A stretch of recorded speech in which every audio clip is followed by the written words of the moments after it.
Hello and welcome back to the ChatGPT Dad and Me podcast. My name is Yoni. And I'm Dad. This is our second episode where my dad and I discuss how we use ChatGPT in our daily lives to become basically superhumans. It's an incredibly powerful tool. We both use it in different ways, but very useful and powerful ways. So a little intro. We have 6 boys in the family, and we have actively encouraged all of them to become entrepreneurs. In Yoni's journey, he's very artistic and he's very technically inclined, as you can see. About 8 months ago, Yoni got his business off the ground, content creation, basically. What really struck me was I've watched him since he was a little kid do different kinds of video productions. I remember one he did in 8th grade. And it was hysterical. It was one of the funniest things any of us have ever seen. We still replay it sometimes just to get a good laugh. What was intriguing is to look back 9 years ago, to look at what the technology was and what it is now. In the old days, to do what Yoni's doing, he would have needed a video editor, a sound engineer, a graphic designer, a script editor, production assistant, and on and on and on and on. And today, one employee. That's what we want to talk about today, is just give Yoni a chance to talk about all the aspects of his business that are informed by or even driven by AI. What we're looking at right now is Premiere Pro, which is a very common editing software, which I use, and I recorded a little demo clip. Instead of going in and finding all the parts where I messed up and having to manually delete it from the timeline, what I can do is I can actually select the text and delete it. Watch how it hyperlinks to the timeline, which is this part right here. I hit delete, boom, it's gone. And now we can play it back a little bit. So this is a test for Premiere Pro's text-based editing. You could see that as I'm talking, it's following along with me in this transcription, which is really crazy. So there's a really cool thing where I go here and I click on pauses and it finds all the pauses for me. I can either go through manually. In this case, I'm just gonna hit delete all, boom. And as you can see, it deleted all the spaces. So I have a very funny story about this feature. Yeah. I have a tendency to put long pauses in when I speak. When we were looking at the transcription, you could see all these long pauses. Of the first podcast. The first podcast. So Yoni took them all out. So some member of the family who will remain unnamed asked if I could sort of make that a permanent feature, meaning when I'm talking in general, could I just edit out all those pauses? So thanks, Yon. Very useful feature. Practically speaking, if you had to do that manually, how long would it have taken you? What would it take? Would normally take 3 hours. I can get done in half an hour. If every part of the process is like that, where you can leverage AI and then cut out 89% of the time, so then you can see how one person could produce a whole production. We're gonna do something really cool here. So there is an extension called AutoCut. Yeah, this is fun. What I'm gonna show you now is something called AutoCaptions. So I click on AutoCaptions. I define what it wants me to focus on. I hit validate selections, select my language, and if you can see here, I go boom. As you see, it's working all itself. It's generating a transcript, so it's using its own AI to listen to what I said. We can go here and we can find a whole bunch of really cool presets. We're gonna boost up the font size. We're gonna hit apply style, add captions, and now the AI is going to work by itself. I'm not doing anything.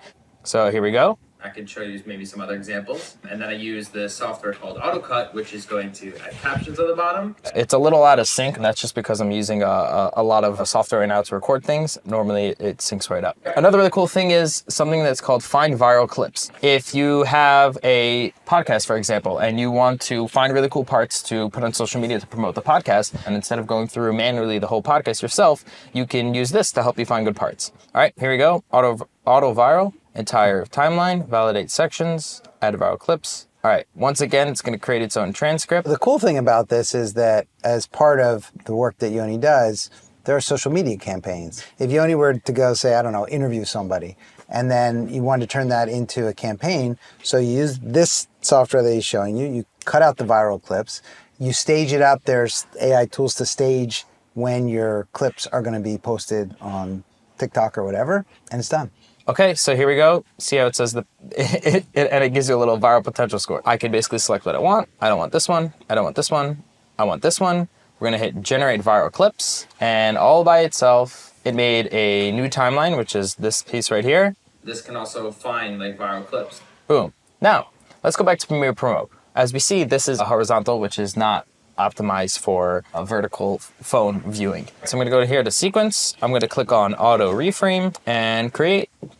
And just like that, boom, what you see is that because AI is handling the heavy lifting behind the scenes, that's liberating for someone who wants to have control of the artistic process, but doesn't have all those people and all that time invested. So this is one really cool example of how I use ChatGPT in my daily work. The ChatGPT 4.0 just got updated with an incredible image generator. And so what we're gonna do over here is gonna come here and make a new chat. I have this fishing ship cartoon I found online. Can you make a cartoon drawing of a train in the style of this cartoon boat? And go ahead, let it go to work. So in the old days, meaning like 3 months ago, ChatGPT couldn't do this very well. The images were not really its strength. What would you use 3 months ago? I would use Midjourney, I would use others, and they required a lot of experience to learn how to prompt them. And now ChatGPT, because the image and the LLM are integrated with each other, I can use natural language like this, and it gets exactly what I'm looking for. Yeah. And here we have our train in exactly the same style. That's really cute. All right, so let me show you another piece of AI that I use on the daily. I want to put this train in my photo. If I just drag this in, you would see the white background. So what I'm going to do is I'm going to save this image. This is Canva. So we're going to drag this in, let it upload. Go here, edit image, and here goes the magic. Automatic background remover. It's using AI to determine what the background is. And there you go. It removed the background. I'm going to go save, download, train, PNG. Let's go back in here, drag it on top, and shrink it down a little bit. And here we have our little boat. Wow. Perfectly on top. As is becoming maybe a tradition for us, we're going to have ChatGPT end off the podcast. My father and I are wrapping up the second run of our podcast. Can you give a little ending paragraph for the audience? Absolutely. As we wrap up, we hope this episode leaves you inspired by the possibilities of AI and content creation.